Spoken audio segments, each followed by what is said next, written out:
कहानी के स्टार्टिंग में डोमिनरिंग गर्ल्स जूमिंग को दिखाते हैं, जो कि इस कहानी की फीमेल लीड है। स्ट्रॉन्ग गर्ल वाली कहानियाँ काफ़ी इंटरेस्टिंग होती है, तो अब सबको पता है।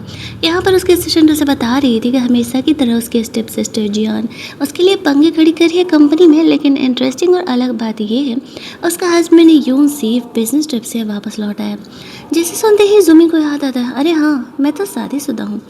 1 साल पहले का सीन हमें दिखाया जाता है। जूमी के फादर आके कहते हैं, तुम्हें तो पता है कि तुम्हारी मॉम की कंपनी अब काफ़ी बुरी हालत में चल रही है, और जो यूनसी है वो तुमसे शादी करने के लिए तैयार है। अगर तुम्हारी उससे शादी हो जाती है तो उनके हेल्प की वजह से हमें काफ़ी हेल्प हो जाएगा। अब तुम अपनी मॉम की तो कंपनी बर्बाद नहीं करना चाहोगी ना। जूमी यूनसी से शादी कर लेती है। शादी वाले दिन वो उसे कुछ पैसे ऑफर करके 1 साल के लिए बिजनेस ट्रिप पर निकल जाता है। जूमिंग को तो यूनसी का शकल भी याद नहीं था। आज उसे उसके डैड का कॉल आता है, तुम्हारा हस्बैंड यूनसी चाइना में वापस आ गया है, एंड आई होप तुम जा कर के एयरपोर्ट से उसे रिसीव कर लेना। तुम दोनों के रिलेशन पहले से काफ़ी बेहतर होने चाहिए। ये कंपनी बचाना बहुत ज़्यादा ही ज़रूरी है। एयरपोर्ट पे जूमिंग पहुंच तो जाती है, लेकिन उसे लगता है कि यूनसी उसे पहचानेगा कि नहीं। कुछ गार्ड्स वगैरह वो लेकर के आ रहा था। जूमिंग उसे पुकारने का कोशिश करती है, लेकिन वो सुन नहीं रहा था। फिर वो उसे अपना हस्बैंड करके पुकारती है। तभी वो इंसान रुकता है, उसे हंसते हुए जूमिंग को देखता है और आगे बढ़ जाता है। पीछे से यूनसी आता है, कहता है, अगर ये तुम्हारा हस्बैंड है तो फिर मैं कौन हूँ। पीछे मुड़ती है जूमिंग, ये देख करके चौंक जाती है। असल में जिसे वो उसको हस्बैंड कह रही थी वो तो वो था ही नहीं। इनफैक्ट उसका हस्बैंड तो ये है। उसे लगता है कि यार, मैं ही सोच रही थी कि यूनसी मुझे नहीं पहचानेगा, और मैं ही उसे नहीं पहचान पाई। दोनों वहाँ से निकलते हैं। जूमिंग बहुत ही फॉर्मल तरीके से यूनसी से बिहेव कर रही थी।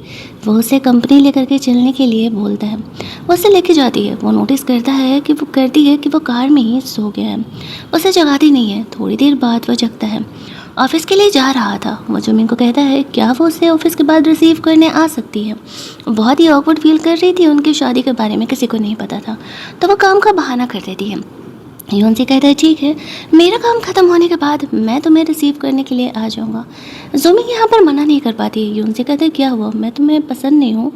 जूमिंग कहती, नहीं ऐसा नहीं है, वो हमारा थोड़ा अरेंज मैरिज है ना, इसलिए चीज़ें थोड़ी ऐसी ऑकवर्ड सी है। यूनसी कहता है, तो हमेशा अलग तो नहीं रह सकते ना, हम दोनों लीगली मैरिड हैं। जूमिंग उसे कहती है, ठीक है, रिसीव करने के लिए आ जाना। वो उसे ज़्यादा कुछ बोल नहीं पाती है। अब यहाँ पर वो अपनी कंपनी पहुँचती है। उसके और जियान के बीच हमेशा ही लड़ाई झगड़े होते रहते थे। पिछले 3 महीने से एक इम्पॉर्टेंट प्रोजेक्ट पर जूमिंग काम कर रही थी, लेकिन आज उसे पता चलता है उसके फादर वो प्रोजेक्ट जियान को देने वाले हैं। असल में जूमिंग के फादर को कैंसर है।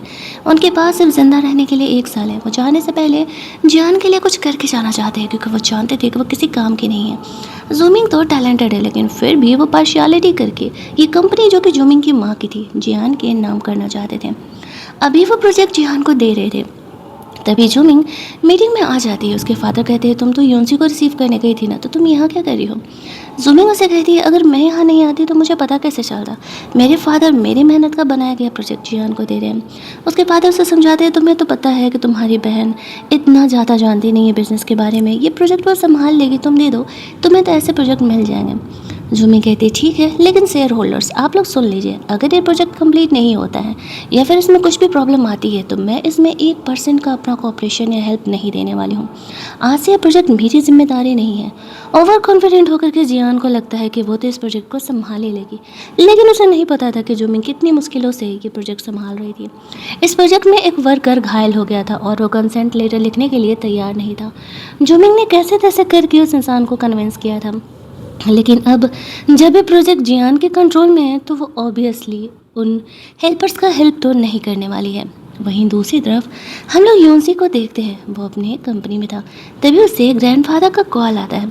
उस पर गुस्सा करते हुए कहते हैं, एक तो तुमने इतनी मुश्किल से शादी की, शादी के जस्ट बाद तुम बिजनेस ट्रिप पर निकल गए, ऐसा नहीं चलेगा, तुम्हें अपनी वाइफ को घर लेकर के आना पड़ेगा। अब यूनसी कहता है, ठीक है, मैं जूमिंग से पूछता हूँ, अगर वो फ्री है तो हम चल लेंगे। इधर जूमिंग अब सोच रही थी, चलो कंपनी की बात तो हो गई, अब उस पेशेंट से मिलने के लिए चलते हैं। लेकिन तभी उसे यूनसी का मैसेज आता है और वो ग्रैंडफादर से मिलने जाने के लिए बोल रहा था। तो जूमिंग उसे हाँ कह देती है और कहती है कि ठीक है, हम पेरेंट्स से मिलने के लिए जा सकते हैं। जूमिंग यूनसी के लिए एक छोटा सा गिफ्ट खरीदना चाह रही थी। वो उसके लिए एक प्यारा सा कफलिंग बाई करती है जो कि उसे काफ़ी खूबसूरत लगता है।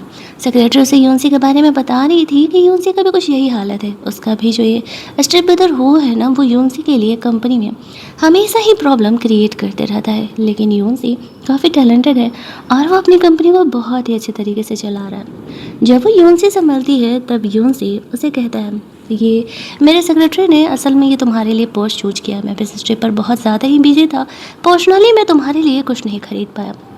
ओपन करके देखो, तुम्हें पसंद है या नहीं।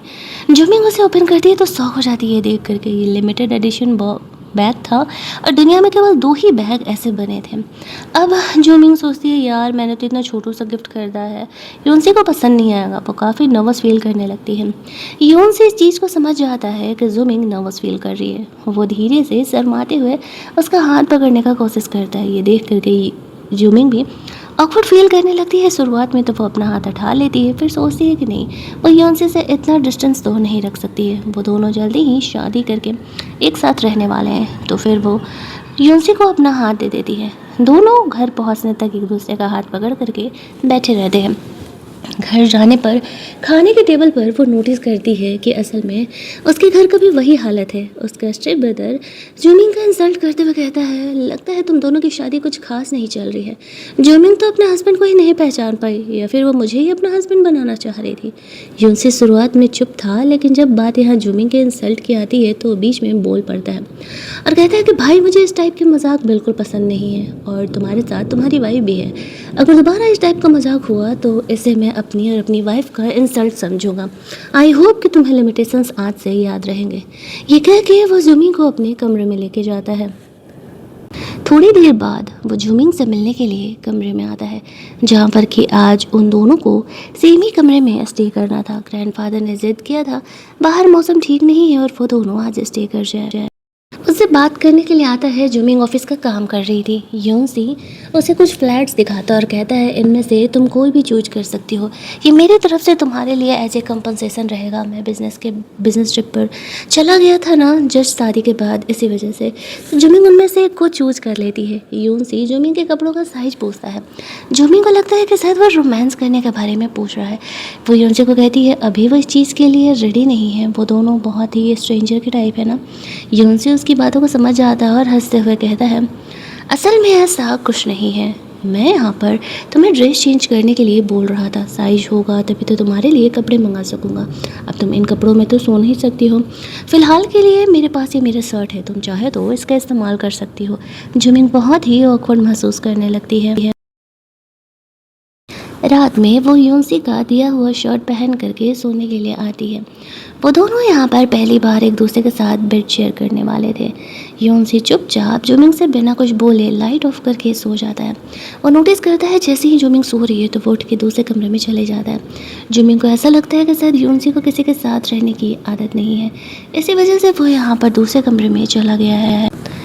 अगले सीन में हम लोग देखते हैं कि जूमिंग उस पेशेंट से मिलने के लिए जाती है। उसे बताती है कि असल में अब ये कॉन्ट्रैक्ट उसके कंट्रोल में नहीं है, बल्कि अब वो कॉन्ट्रैक्ट जियान संभाल रही है। उन्हें लगने लगता है कि कंपनसेशन जूमिंग नहीं देगी तो मेरा ऑपरेशन कैसे होगा। जूमिंग उसे अपने अकाउंट से पैसे ट्रांसफ़र करते हुए कहती है, डोंट वरी, मैंने आपको पैसे देने का वादा किया था और वो मैं पूरा कर रही हूँ, लेकिन ये कॉन्ट्रैक्ट मेरे कंट्रोल में नहीं है। वो लोग समझ जाते हैं। वो जूमिंग से कहते हैं, don't worry, letter of consent हम लिखेंगे ही नहीं, ये प्रोजेक्ट हम कभी पास नहीं होने देंगे। अगर जियान उसे संभाल रही है तो वो वहाँ से बाहर निकलती है कि वो जियान से मिलती है।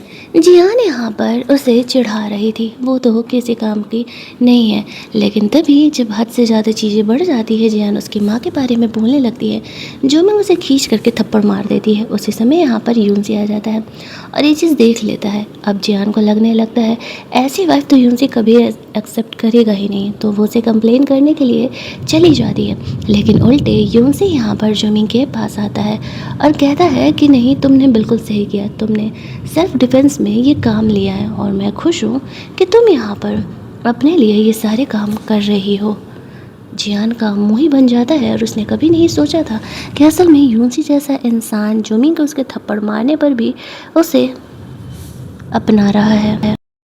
जब वो लोग वहाँ से बाहर निकलते हैं तब यूनसी जुमिंग को अपने वेडिंग रूम पे चलने के लिए बोलता है, जो कि जुमिंग ने वो फ्लैट चूज किया था वो वाला। लेकिन जुमिंग सोचती है कि यूनसी वापस से रोमांस करने के लिए बोल रहा है और उसने 3 लेयर्स ऑफ पैंट्स पहने, तो खोलते खोलते बेचारा यूनसी टायर्ड हो जाएगा। वो बहाना करके आज भी उसे रोक देती है। यूनसी को लगने लगता है कि शायद जुमिंग उसके साथ नहीं रहना चाह रही। वो बहाना कर देती है कि असल में उसे पीरियड्स आया हुआ है और वो फ़िलहाल कंफर्टेबल नहीं है, तो वो कुछ दिनों बाद इस बारे में सोचेगी।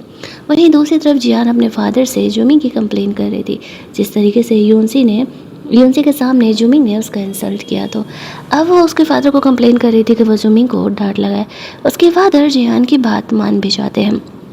दूसरी तरफ वो दोनों घर के पास पहुंचते हैं तो जुमिंग नोटिस करती है कि यूनसी सो रहा है। सेक्रेटरी से पूछने पर पता चलता है कि यूनसी को इंसोम्निया की problem most of the time यहाँ पर होते रहती है और इसी वजह से वो सेक्रेटरी को उतर जाने के लिए कहती है। यूनसी जगेगा तो ही वो लोग जाएंगे। सेक्रेटरी उतर जाता है, तभी उसे उसके फादर की कॉल आती है। जुमिंग बाहर निकल करके बात करने लगती है, लेकिन कार के गेट खोलने से यूनसी की भी नींद खुल जाती है। वो जुमिंग की बातों को सुन रहा था। उसके फादर यहाँ पर बहाना करके यूनसी को डिनर पर बुला रहे थे, फैमिली डिनर पर। लेकिन जुमिंग मना कर देती है और कहती है मैं उस घर में दोबारा नहीं आने वाली हूँ, मेरी माँ का घर है और आप अपनी मिस्ट्रेस को वहाँ पर रखे हुए हैं। और जिस दिन जियान और उसकी माँ घर से निकल जाएगी मैं ज़रूर ही वहाँ आना पसंद करूँगी। यूनसी इन बातों को सुन लेता है और समझ जाता है कि जुमिंग की भी लाइफ उसके घर में कुछ खास नहीं है। वो काफ़ी इमोशनल हो जाता है। वो जुमिंग के साथ अब अपने रिश्ते को पब्लिक करने का प्लान कर रहा था, ताकि उसे थोड़ा ह्यूमिलेशन कम झेलना पड़े। अपने डैड से बात करके जैसे ही वो पीछे मुड़ती है तभी देखती है कि यूनसी जग चुका है। वो समझ जाती है कि उसने उसकी बातों को सुन लिया होगा। इससे पहले कि वो यूनसी को कुछ चीज़ें एक्सप्लेन कर पाती, यूनसी यहाँ पर आता है और वो ज़मीन को गले से लगा लेता है। वो कहता है कि मैं तुम्हारा पति हूँ और ऑब्वियसली मैं यहाँ पर तुम्हारे लिए हर वो काम करने के लिए तैयार हूँ जिससे कि तुम हेल्प मांगोगी। और ये कहते हुए वो उसे किस पे करने लगता है। तभी उनका सेक्रेटरी बीच में आ जाता है और वो दोनों काफ़ी ऑकवर्ड हो जाते हैं। थोड़ी ही देर बाद वो दोनों फिर अंदर कमरे में जाते हैं। जो कुछ भी थोड़ी देर पहले हुआ उस वजह से जुमिंग और यूनसी दोनों ही बहुत ज़्यादा ऑकवर्ड थे। वो दोनों ही एक साथ बेड शेयर करने का डिसाइड करते हैं। नींद दोनों को ही नहीं आ रही थी, दोनों एक दूसरे के लिए नए थे और इतना ही नहीं बेड भी उनके लिए नया था। दैट्स वाई यहाँ पर वो दोनों ही एक दूसरे को हक करके नींद लाने की कोशिश करते हैं और ये प्लान काम भी कर जाता है, यूनसी के लिए भी और जुमिंग के लिए भी। उन्हें तो पता ही नहीं था कि धीरे धीरे कब उन दोनों की एक दूसरे की आदत पड़ते जा रही है। दूसरी तरफ जुमिंग के फादर उसे मिलने के लिए उसके ऑफिस में बुलाते हैं। जब वो वहाँ पर जाती है तो थोड़ा बहुत उसे ब्राइब करने के लिए फ्लैट वगैरह देते हैं। जुमिंग कहती है आपको लगता है कि सब कुछ करने से कोई फ़र्क पड़ने वाला? पहली बात कि सब कुछ मैं डिज़र्व करती हूँ, आप ये चीज़ जान से छुपा के मुझे दे रहे हैं। और दूसरी बात, मुझे मेरी मॉम की कंपनी और वो घर चाहिए, क्योंकि वो घर असल में मेरी ही मॉम का है। उसके वहाँ से निकलते ही जियान यहाँ पर आती है। जब वो यहाँ पर आती है तो वो अपने फादर से कह रही थी कि मुझसे प्रोजेक्ट नहीं संभल रहा। उसके फादर कहते हैं जा करके जुमिंग को कहो कि वो तुम्हारे साथ काम करे, ये प्रोजेक्ट हमारे लिए बहुत ही इम्पोर्टेंट है। लेकिन वो इस प्रोजेक्ट में भी जुमिंग का हेल्प लेने से मना कर देती है। उसकी काफ़ी बेइज्जती जो होने वाली थी। जुमिन का मूड ख़राब था और वह अपना मूड ठीक करने के लिए क्लब चली जाती है, जहाँ पर कि यूनसी बिजनेस ट्रिप से कब लौट आया था उसने जुमिन को बताया नहीं था। वो अपने दोस्तों के साथ बैठा हुआ था। उसके दोस्त यहाँ पे जुमिन को देख के कह रहे थे देखो कितनी खूबसूरत लड़की है। यूनसी की नज़र पड़ती है तो वह देख के चौंक जाता है कि वो तो जुमिन ही है। वो उससे बात करने के लिए चले जाता है। जुमिन पूछते अरे तुम तो बिजनेस ट्रिप पर थे ना, कब लौटे? यूनसी कहता है बस आज ही आया हूँ, दोस्त मिलने का जिद कर रहे थे तो उनसे मिलने के लिए चला गया, चलो मैं तुम्हें उनसे इंट्रोड्यूस कराता हूँ। तो जुमिंग यूनसी के साथ उसके दोस्तों से मिलने के लिए चली जाती है। जब तक उसके दोस्त यहाँ पर यूनसी और जुमिंग को उनका रिलेशन नहीं जानते थे, तब तक उसे यही लग रहा था कि यूनसी अपने वाइफ पर चीट कर रहा है, उसने शायद कहीं कोई मिस्ट्रेस पाल करके रखा हुआ है। लेकिन जब उन्हें पता चलता है कि जुमिंग उनकी रियल वाइफ है तो वो लोग चौंक जाते हैं। कुछ देर साथ में वक्त बिताने के बाद यूनसी जुमिंग को कहता है कि चलो घर छोड़ देता हूँ। रास्ते में यूनसी को ऐसा लगता है कि जुमिंग उससे गुस्सा है। उसे लगता है कि शायद वो वापस आ करके उसे बताया नहीं, इसी वजह से वो उससे काफ़ी ज़्यादा गुस्सा हो गई है। लेकिन ऐसा असल में था नहीं। जुमिंग चुपचाप अपने कमरे में चली जाती है। उसका सेक्रेटरी यूनसी के पूछने पर कहता है कि हाँ, थोड़ी आपकी गलती तो है। जुमिंग अब की वाइफ है, आपको अपना आना जाना, आपको अपने इटनरीज तो जुमिंग को देनी ही चाहिए। तो वो उसे खुश करने के लिए उसके दोस्त अपनी गर्लफ्रेंड के लिए लबूबू डॉल मंगाई हुई थी, तो वो उससे उन्हें बाई कर लेता है और जोमी को गिफ्ट कर देता है। कंपनी में जब जोमी के लिए वो लबूबू डॉल्स पहुंचते हैं तो उन्हें ये काफ़ी क्यूट लगते हैं। हालांकि उसने ये सोचा नहीं था कि असल में यूनसी ने उसे कंपनसेट करने के लिए इसे भेजा है। जोमी की खुशी देख करके तो जियान जल ही रही थी और वह बात बात पर सिर्फ अपने डैड से कंप्लेन करना चाहती थी और कुछ नहीं। थोड़ी ही देर में कंपनी की मीटिंग रखी जाती है जहां पर कि जियान से ये प्रोजेक्ट नहीं संभाल रहा है। सारे शेयर होल्डर्स इस बात पर काफ़ी गुस्सा करने लगते हैं। उसके फादर जुमिंग को जियान का हेल्प करने के लिए कहते हैं। जुमिंग साफ तौर से मना कर देती है, कहती है मैं हेल्प तो नहीं करने वाली हूँ, लेकिन हाँ चलो एक बेट लगाते हैं, अगर जियान इस प्रोजेक्ट को संभाल ली तो फिर मैं अपने हिस्से के शेयर्स उसे दे दूँगी, और अगर नहीं तो उसे अपने हिस्से के शेयर्स मुझे देने होंगे। हाँ, मैं थोड़ा बहुत हेल्प यहाँ पर जियान का कर दूँगी क्योंकि वो बेवकूफ़ है। तो जियान इस बेट पर मान जाती, क्योंकि अगर जुमिंग के शेयर्स उसे मिल जाएंगे तो फिर जुमिंग के कोई शेयर यहाँ कंपनी में नहीं रहेंगे और उसे कंपनी से निकालना ज़्यादा आसान हो जाएगा। जुमिंग हॉस्पिटल में उस पेशेंट से मिलने के लिए गई हुई थी। उसकी खुद के पेट में दर्द होने लगता है। यूनसी उसे हालचाल लेने के लिए कॉल करता है। उसे पता चलता है कि जुमिंग हॉस्पिटल में है तो वो तुरंत ही उससे मिलने के लिए पहुंच जाता है। जुमिंग ने एक्सपेक्ट नहीं किया था कि असल में वो उससे मिलने के लिए इस तरीके से आने वाला है। और यूनसी का सेक्रेटरी यूनसी और जुमिंग के बहुत सारे पिक्चर क्लिक करके ग्रैंडफादर को भेज रहा था, दोनों साथ में जो थे। यूनसी जुमिंग को उसका हालचाल लेने के लिए कॉल करता है। वो ठीक थी तो वो सीधे उसके घर पहुंच जाता है। वो उसके लिए एक डायमंड रिंग खरीद के लेके आया था। उसे पहनाते हुए कहता, हम सॉरी, मुझे लगा नहीं था कि तुम इन चीज़ों को माइंड करोगी। अब अगली बार से मैं जब आऊँगा जाऊँगा तो तुम्हें ज़रूर बता दूंगा। जुमिंग कहती है मैं तुमसे गुस्सा नहीं थे उस दिन, काम की वजह से असल में मेरा मूड थोड़ा ख़राब था। यूनसी सोचता है मुझे तो सिर्फ 4 क्वालिटी चाहिए थी लड़की में, जो कि इंडिपेंडेंट हो और काफ़ी अंडरस्टैंडिंग हो, मुझसे ज़्यादा क्लिंगी ना रहे और खूबसूरत हो थोड़ी। चारों चीज़ जुमिंग में है, लेकिन फिर जब वो मुझसे क्लिंगी नहीं हो रही है तो मुझे ये चीज़ें अच्छी क्यों नहीं लग रही हैं। अब ग्रैंडफादर ने भी यहाँ पर यूनसी को ज़िद करके रखा था कि उसे और जुमिंग के रिलेशनशिप काफ़ी क्लोज करने होंगे, क्योंकि अब उसने जुमिंग से शादी कर लिया। तो वह आगे बढ़ता है और पहली बार जुमिंग को किस करता है। जुमिंग भी यूनसी के इस बिहेवियर से काफ़ी शौक हो जाती है। ये पहली बार नहीं था, आई थिंक ये सेकंड टाइम है ना। हाँ, फर्स्ट टाइम तो वो था जब यूनसी ने जुमिंग को हक किया था और उसके सेक्रेटरी ने उसे देख लिया था। इसके बाद जुमिंग रोमांस को आगे बढ़ाना चाहती थी, लेकिन यूनसी उसे कहता है कि प्रोटेक्शन घर पे नहीं है। जुमिंग कहती है हम ऑनलाइन ऑर्डर कर सकते हैं, लेकिन यूनसी कहता है अभी कुछ ही दिन पहले तुम्हारे पेट में दर्द था तो मैं इतना बेस्टली नहीं हूँ, मैं वेट कर सकता हूँ। ये कह के वो अपने कमरे में चले जाता है। जुमिंग यहाँ पर बहुत ज़्यादा ही ऑकवर्ड फील करने लगा था और अब वो ये सोच रही थी कि यार मैं कैसे उसे कह सकती हूँ, वो मेरे बारे में क्या सोचेगा। आफ्टर दैट वो उस पेशेंट से मिलने के लिए जाती है यूनसी की हेल्प की वजह से। जिस डॉक्टर को वो ढूंढ रही थी असल में जुमिंग को वो डॉक्टर मिल जाता है। फाइनली उस पेशेंट का जो ऑपरेशन था वो एक दिन सेट किया जाता है, किस दिन उसका ऑपरेशन होगा। उसे कंपनी से कॉल आता है। जुमिंग कंपनी पहुंचती है जहां पर कि जो सारे शेयर होल्डर्स थे उन्हें तो एक्सपेक्टेशन ही नहीं था कि असल में जुमिंग इतनी अच्छे तरीके से इन कामों को संभालेगी। वो यहाँ पर यूनसी को मैसेज करती है। उसकी फैमिली वाले डिनर पर बुला रहे थे, तो इस बार वो यून अपनी फैमिली को मना नहीं कर पाती है। यूनसी भी हाँ कह देता है। इधर ग्रैंडफादर यूनसी को मिलने के लिए बुलाते हैं। उसे घर का खानदानी खड़ा जुमिंग को देते हुए कहते हैं कि तुम्हें जुमिंग का ख्याल रखना चाहिए। पहली बार तुम्हें तुम्हारी पसंद की लड़की मिली है तो ना तुम दोबारा उसे कभी भी खोना मत।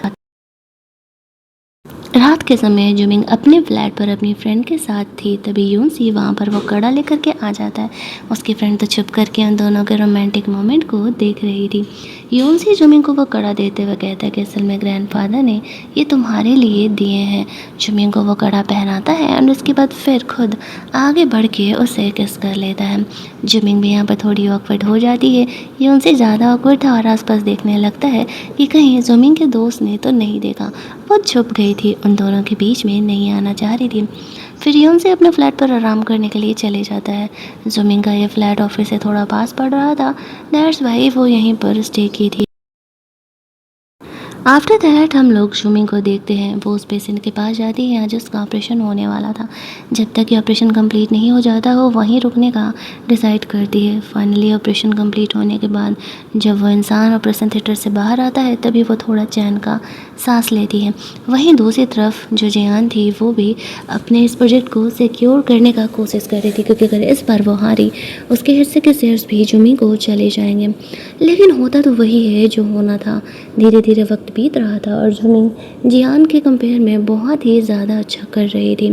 जियान जुमिंग का इंसल्ट करने का कोशिश करती है लेकिन जुमिंग उसे ध्यान नहीं देती है। यून से यहाँ पर जुमिंग से मिलने के लिए उसके कंपनी आया था और उसके लिए फ्लावर बुके लेकर के आया हुआ था। उन दोनों के अच्छे रिलेशनशिप को देख करके जियान को जेलसी हो रही थी, क्योंकि उसका उसके होने वाले हस्बैंड के साथ इतना अच्छा रिलेशन नहीं है। आफ्टर दैट जुमिंग यूनसी को लेकर के अपने घर पहुंचती है। घर पर यहाँ पर यूनसी से तो जुमिंग के मॉम डैड बहुत ही अच्छे तरीके से बिहेव कर रहे थे, लेकिन यूनसी तो जानता था ना कि उसके स्टेप मदर जुमिंग को बिल्कुल पसंद नहीं करती है और यहाँ आना तो सिर्फ उनकी मजबूरी ही थी। जुमिंग यूनसी को लेकर के यहाँ पर रहती है और दोनों कुछ देर के लिए यहाँ पर डिनर वगैरह कर रहे होते हैं, लेकिन जुमिंग को अपने स्टेप मदर के साथ रहना बिल्कुल नहीं पसंद था। इधर जियान अलग ही टैंट्रम की हुई थी। उसकी माँ उसे समझाती है कि ऐसे करने से नहीं चलेगा, हमें जुमिंग और यूनसी को अलग करना पड़ेगा। यूनसी की वजह से वो कहीं ज़्यादा ही स्ट्रॉन्ग होते जा रही है। खाना वाना खाने के बाद वो दोनों अपने फ्लैट पर वापस लौट आते हैं और उनके बीच सिर्फ आज किसिंग वगैरह ही चलता है। हालांकि जुमिंग यूनसी को बोल रही थी कि वो चाहे तो वो दोनों इंटीमेट हो सकते हैं, लेकिन खुद यूनसी यहाँ पर थोड़ा ऑकवर्ड था और फिर आगे बढ़ के वो दोनों यहाँ पर अपना हनीमून नाइट स्पेंड करते हैं। अगली मॉर्निंग जुमिंग काफ़ी शर्मा रही थी। यूनसी उसे छेड़ते हुए कहता है, अब हम दोनों लीगल हस्बैंड वाइफ हैं, शर्माने से कैसे चलेगा। यूनसी वापस से 1-2 दिनों के लिए बिजनेस ट्रिप पर निकल रहा था, तो वह जाने से पहले जुमिंग को बता देता है। जुमिंग को अपना ख्याल रखने के लिए बोलता है। जुमिंग अपने काम में लग गई थी। जियान ऑफिस में जब भी उसे मौका मिलता था तो वो जुमिंग को परेशान करने में ही अपना वक्त जाया करती थी।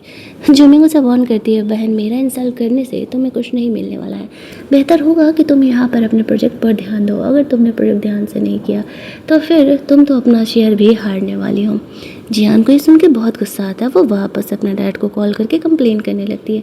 उसकी माँ भी इमोशनल ब्लैकमेल करती है कि तुम्हारे गुजरने के बाद मेरे और जियान को क्या होगा। उसके फादर उसकी इमोशनल बातों में आकर के बोल देते हैं, ठीक है, मरने से पहले मैं ये कंपनी जियान के नाम कर जाऊँगा। अब तो खुश वो लोग तो वैसे भी यही चाह रहे थे। अब ये बातें जैसे ही यहाँ पर होती हैं तो जुमिंग जान गई थी उसके फादर इतनी आसानी से ये कंपनी उसे हड़पने नहीं देंगे। लेकिन जुमिंग और जियान की जो ये बेट थी वो जल्दी ही पूरी होने वाली थी। जुमिंग अपनी बात पूरी तरीके से कंप्लीट कर लेती है। वो बहुत ही अच्छा कर रही थी। सर्द जियान हार जाती है। मजबूरी में अपने हिस्से के शेयर्स उसे जुमिंग को देने पड़ते हैं। सारे शेयर होल्डर्स भी यहाँ पर जुमिंग के सपोर्ट में थे। ये बातें यूनसी को पता चलता है कि वो ये बिड जीत गई है तो उसे अलग ही वाली खुशी हो रही थी, क्योंकि उसने एक्सपेक्ट तो किया था लेकिन चीज़ें इतनी जल्दी होने वाली है कभी सोचा नहीं था। जुमिंग का उसे वीडियो कॉल आता है। वो दोनों यहाँ पर काफ़ी देर तक एक दूसरे से वीडियो कॉल पर बात करते हैं। इनफैक्ट यूनसी तो वीडियो कॉल पर बात करते करते जुमिंग के साथ सो भी जाता है। फिर अगले दिन जब वो बिजनेस ट्रिप से लौटता है तब उसके दोस्त ने एक प्रिटी सा नेकलेस बाय किया था और ब्रेसलेट बाय किया था। वो भी अपने दोस्त से वो ले लेता है और जुमिंग को गिफ्ट करने के लिए जाता है। लेकिन जैसे ही जुमिंग से मिलता है जुमिंग उससे मिलते ही बेहोश हो जाती है। वो काफ़ी ज़्यादा परेशान हो जाता है और जल्दी जल्दी उसे हॉस्पिटल लेकर के जाता है। वहाँ जाने पर उसे पता चलता है कि असल में जो है वो काफ़ी ज़्यादा काम करने की वजह से वो बहुत ज़्यादा ही टायर्ड हो गई है। दैट्स वाई वो बेहोश हो गई है। वो उसका ख्याल रखता है।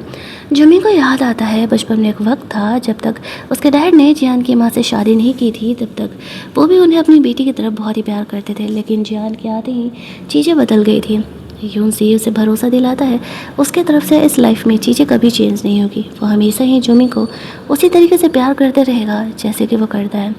ये कहते हुए वो जुमिंग को वहाँ से लेकर के जाता है। वो अपना ऑफिस वगैरह छोड़ करके घर पर जुमिंग का केयर कर रहा था।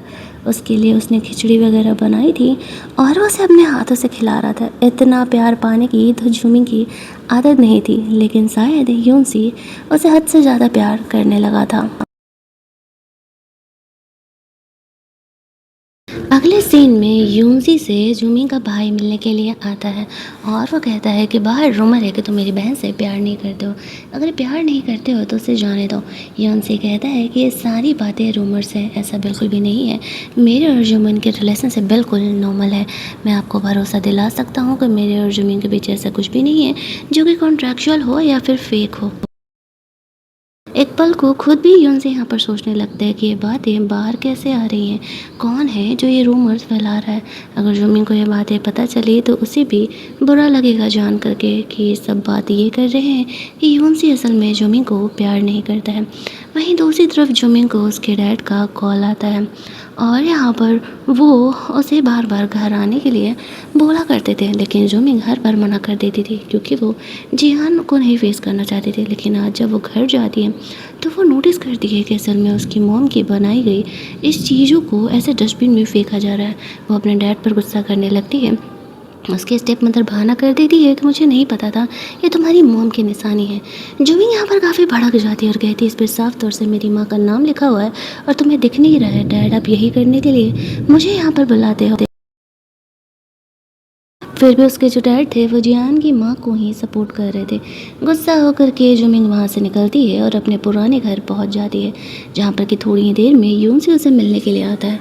वो खुद का चेकअप कराने के लिए हॉस्पिटल जा रहा था तो वो जुमिंग को अपने साथ चलने के लिए बोलता है। वहाँ जाने पर जुमिंग को पता चलता है 6 महीने पहले यूनसी पर किसी ने जानलेवा अटैक किया था जो कि उसका दुश्मन था, और ये चीज़ यूनसी को बहुत ज़्यादा ही ट्रॉमा में डाल दिया है।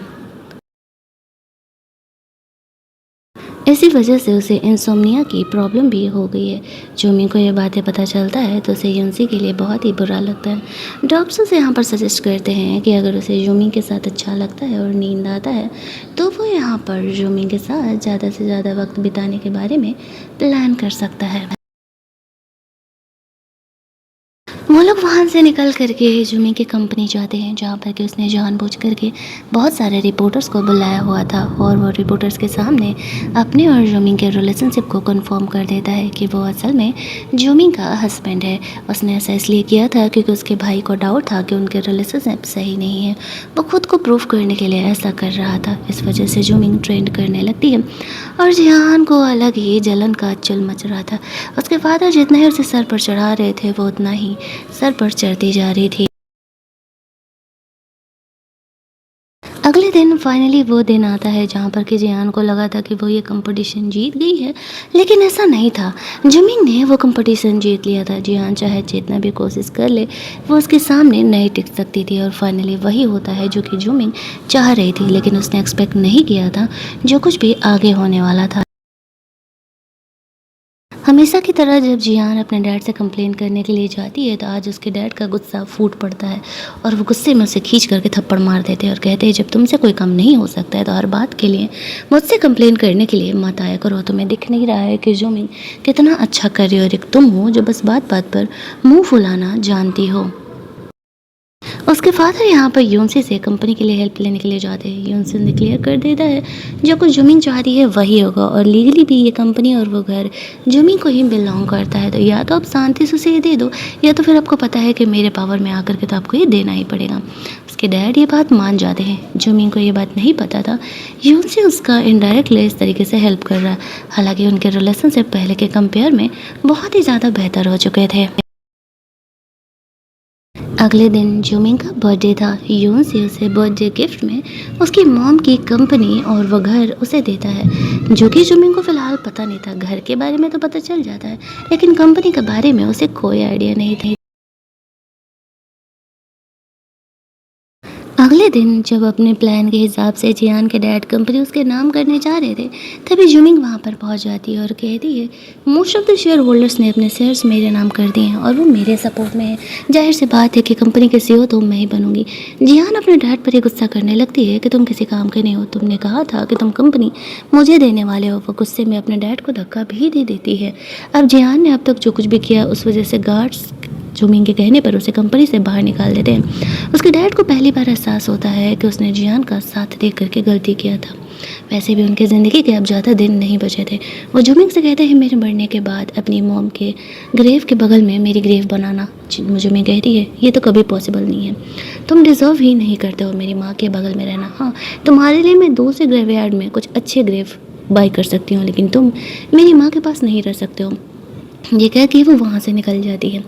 उसके डैड जो थे वो बाकी की अपनी बची हुई ज़िंदगी उसी